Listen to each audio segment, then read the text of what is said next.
Stop, stop, stop.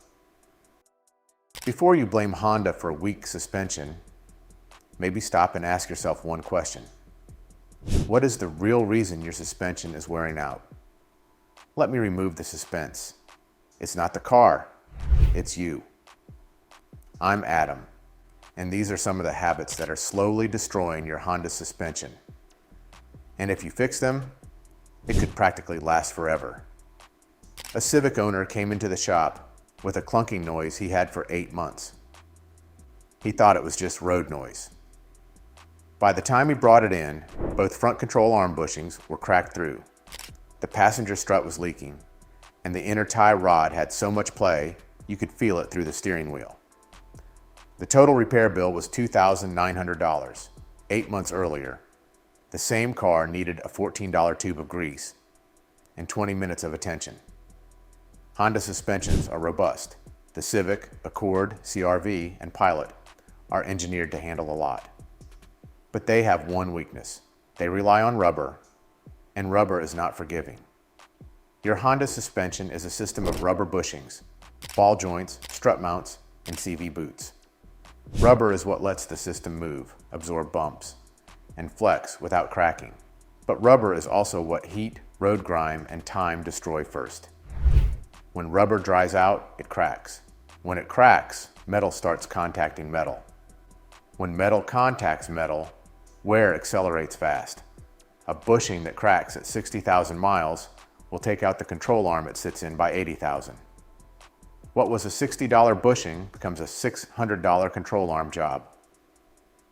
And it happens silently. No warning light, no alert, just a clunk one day that wasn't there the week before. Every tip in this video is designed to stop exactly that from happening. Let's go through them. Number 6, protect your rubber bushings. Once a year, there's a product that suspension mechanics have been using quietly for years. It doesn't show up in any Honda owner's manual. You won't hear about it at a dealership service desk. But it's the single most effective thing you can do to extend the life of your suspension's rubber components. It's called AT205 Reseal. It's a polymer-based compound originally designed to restore dried seals inside engines and transmissions. But it works equally well on external rubber suspension parts, bushings, CV boots, strut mount boots, and ball joint seals. Jack up the car and remove the wheel. Pour some AT205 into a small spray bottle. Spray a light, even coat on every rubber component you can see. Focus on the control arm bushings, both inner and outer. Spray the CV axle boots where they meet the shaft. Hit the strut mount boot at the top of the strut. Get the sway bar end link bushings too. Do this once a year or once every 15,000 miles. It takes about 30 to 40 minutes per corner. On a Civic or Accord, you're looking at 2 to 3 hours total for the whole car. A tube of AT205 costs around $12 to $14. The lower control arm bushing on a Honda Civic costs between $150 and $300 to replace, just for one side. Both sides of a Honda CR-V can run over $700 in labor and parts. 30 minutes of spraying once a year delays that bill by years. This one habit alone is worth every other minute you spend on this video. Number 5, check your tire pressure every month. A CR-V owner replaced his front struts at 58,000 miles. His mechanic told him the struts had failed unusually early.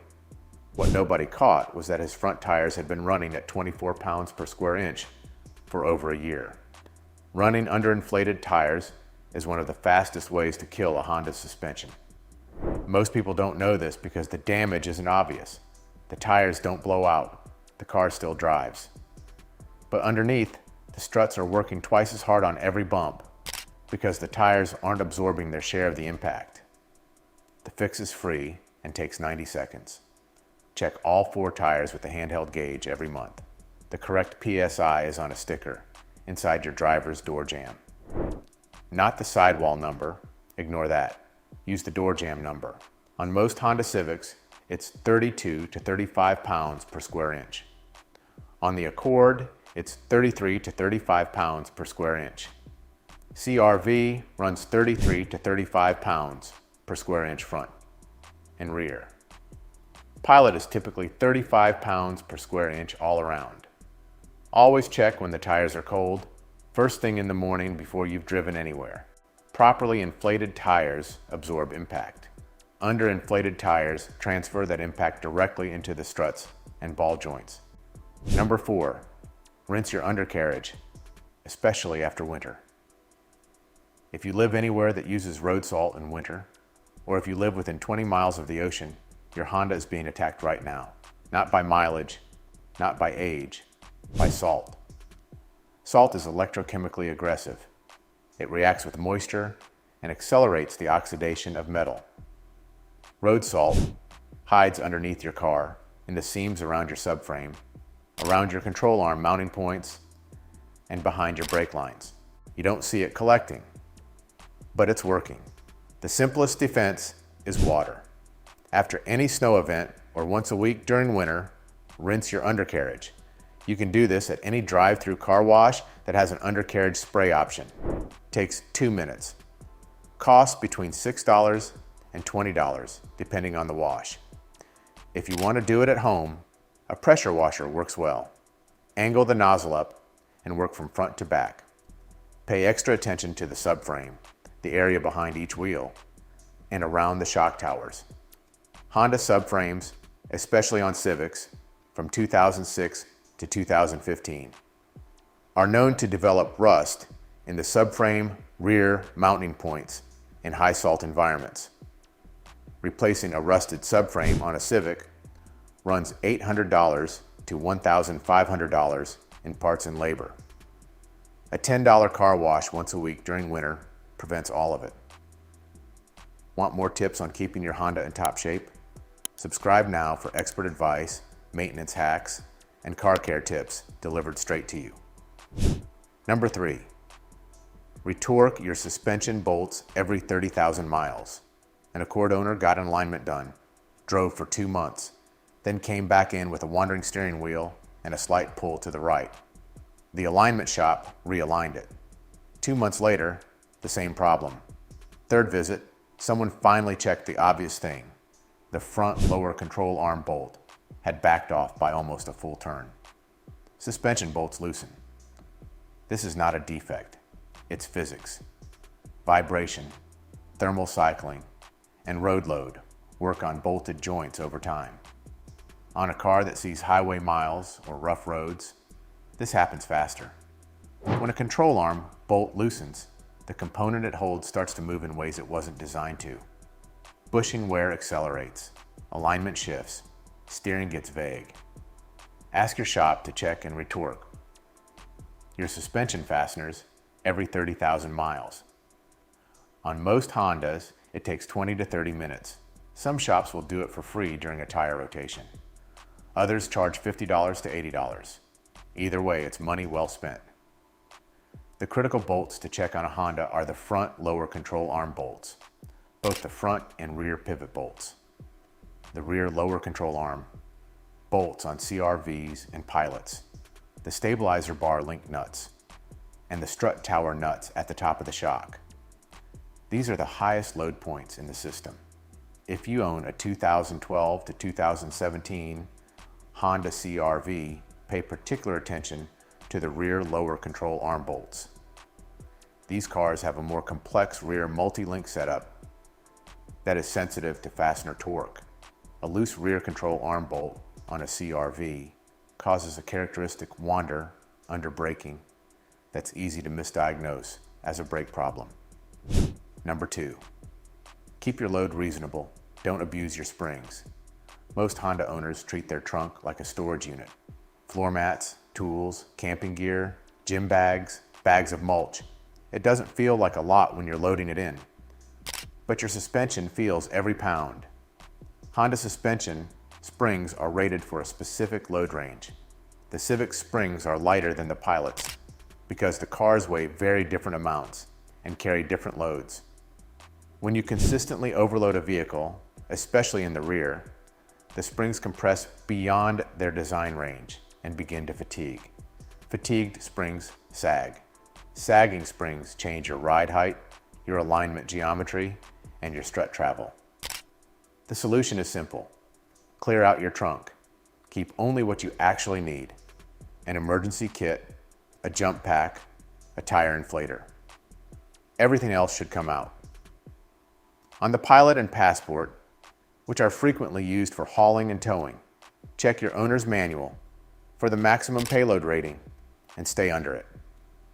A Honda Pilot has a payload rating of around 1,500 pounds. That includes passengers and cargo combined.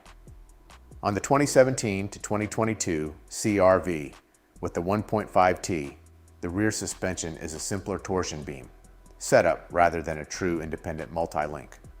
Torsion beams are durable, but they are less tolerant of sustained heavy loading. Keeping the load light on these CR-Vs matters more than most people realize.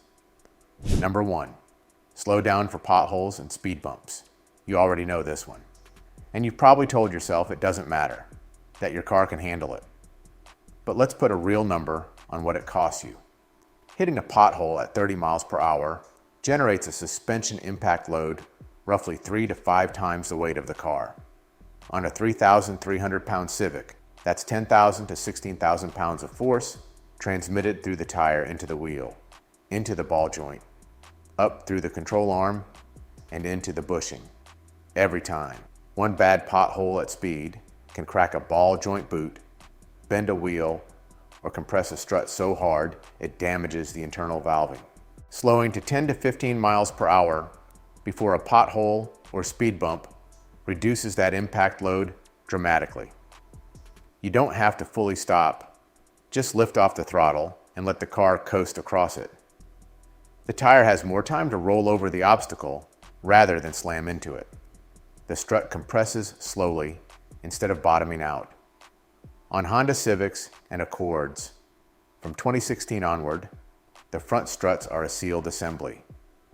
When the strut internals are damaged by impact, the entire strut needs to be replaced, not just a cartridge. OEM replacement struts for a 2018 Civic run $200 to $280 per corner, plus $150 to $200 in labor each side. That's $700 to $900 for a front strut job that a consistent habit of slowing down could have prevented. Bonus: the $14 habit that mechanics never mention. Every tip so far has been about what you do on the outside of the car. This last one is about what's going on inside your steering system, and it has a direct effect on how long your tie rods, ball joints, and control arm bushings last. Honda uses an electric power steering system on every car made after 2012. That means there's no power steering fluid to check on newer models. The system is fully electric. But on older Hondas, the 2003 to 2011 Accord, the 2003 to 2011 Civic, the 2003 to 2011 CR-V, there's a hydraulic power steering system with fluid that breaks down over time. Hydraulic power steering fluid on these older Hondas should be flushed every 50,000 miles or 3 years, whichever comes first. Old fluid becomes acidic and abrasive. Honda recommends Honda brand PSF or Dexron 3ATF as a substitute for the hydraulic systems on these vehicles. Using the wrong fluid, especially generic power steering fluid, can damage the seals in the steering rack and accelerate wear on the tie rod ends. For $12 to $14, you can buy a turkey baster, draw out the old fluid from the reservoir, and refill it with fresh fluid. Do this 3 times in a row with a short drive in between to cycle the system. It's not a complete flush, but it displaces the majority of the degraded fluid and gives the system a cleaner working environment. A worn inner tie rod on a 2008 to 2012 Honda Accord costs $180 to $280 in parts and labor to replace. A worn outer tie rod on a Civic runs $150 to $220 per side. $14 of fluid once every few years delays that entire job. And for anyone on a 2012 or newer Honda with electric steering. Your job is even easier. There's no fluid to worry about. Just keep your steering column area clean and dry and have the EPS system checked if you ever feel unusual resistance or hear a faint whirring when turning at low speeds. Early detection of an EPS motor issue is far cheaper than a full column replacement. That's 6 habits that will genuinely extend your Honda suspension life. AT205 on the rubber, monthly tire pressure checks, rinse salt off the undercarriage, retorque your suspension bolts every 30,000 miles, keeping the load light, and slowing down for potholes. None of these is complicated. None of them requires a lift or a shop visit. The most expensive one is the car wash. The cheapest one is completely free. But done consistently, they are the difference between a suspension that goes 150,000 miles and one that needs a full rebuild at 80,000. Drop your Honda model, year, and the issue you're dealing with in the comments right now. Tell us what's clunking, what's leaking, or what's been quoted to you at the shop. Every comment gets read, and you'll get a direct response. Be sure to subscribe if you want to hear about all things Honda. Thanks for watching.